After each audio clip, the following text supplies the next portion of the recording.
The invisible power. They say money makes the world go round.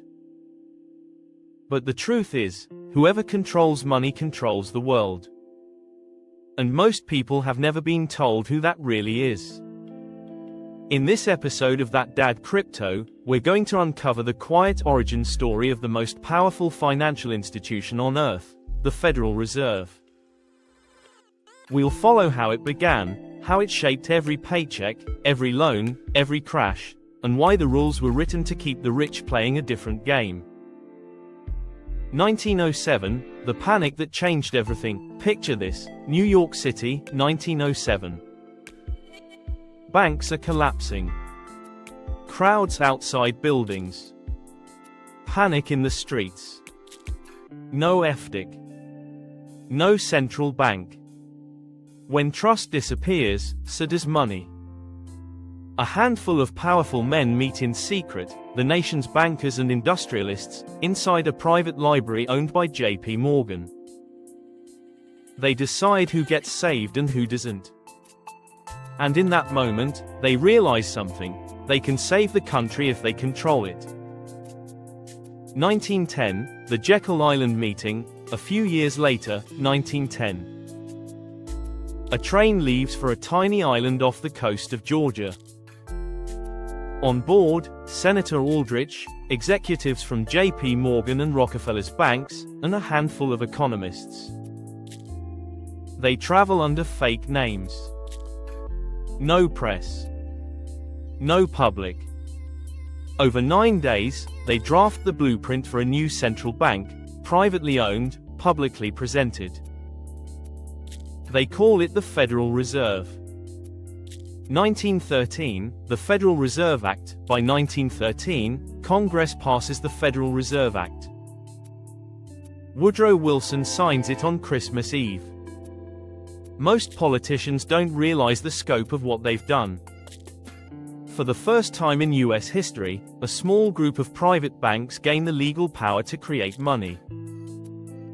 Not earn it. Not mine it. Create it. That's not a conspiracy. It's in the Federal Reserve Act itself. The mechanism of control. Here's how it works. When the government needs money, it issues bonds.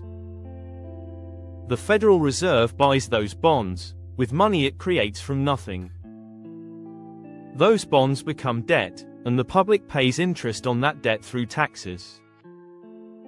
So every time you pay taxes, a slice feeds the system that prints money for the elite first and the rest of us last.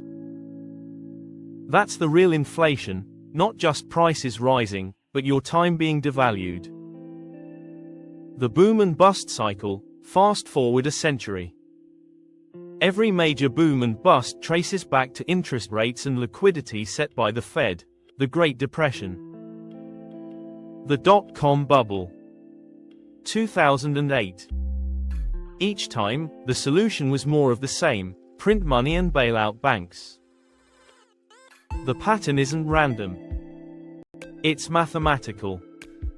We borrow, we inflate, we crash, we reset, but the players at the top never leave the table. The wealth transfer loop, quantitative easing, the modern term for printing money, sounds neutral. It isn't. When the Fed injects trillions into the system, that money hits Wall Street first. Asset holders see their stocks and real estate rise long before your paycheck does. So the wealth gap isn't a mystery. It's a design. 1971, the dollar divorces gold. In 1971, President Nixon ends the gold standard. The dollar is no longer backed by anything tangible. From then on, money is debt. Pure trust. And the Federal Reserve decides how much trust the world gets. It's the moment the US became a credit economy, and the moment inflation became permanent. 2020, money printer go burr, pandemic hits. Markets plunge. Within weeks the Fed creates trillions. Checks go out. Stocks rocket. Inflation follows. We call it stimulus. But it's another transfer, future labor traded for present comfort. When you see the Fed help, understand it's never free. It borrows your future to buy stability today. Why the rich don't play fair, the wealthy don't beat inflation. They benefit from it.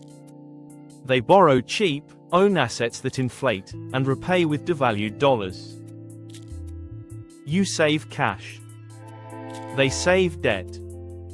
That's the inversion they never taught you. The rules are different when you own the board. Enter Bitcoin, the separation of money and state. For the first time in history, money is no longer tied to a government or a central bank. Bitcoin isn't just code. It's an idea, the separation of money and state. It can't be printed. It can't be controlled. It doesn't ask for permission.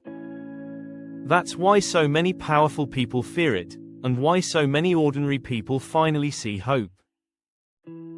Practical takeaways: you don't need to be a trader or a coder to benefit from this knowledge. You just need to start thinking like a player, not a pawn. Study how credit works. Exchange some time for assets that hold value. Hedge against debt with scarcity. Ask who benefits every time the news says stimulus. Awareness is step 1. Ownership is step 2.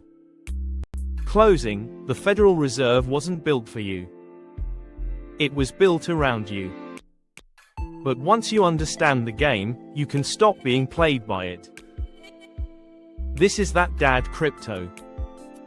Because no one taught you the game, but it's not too late to learn.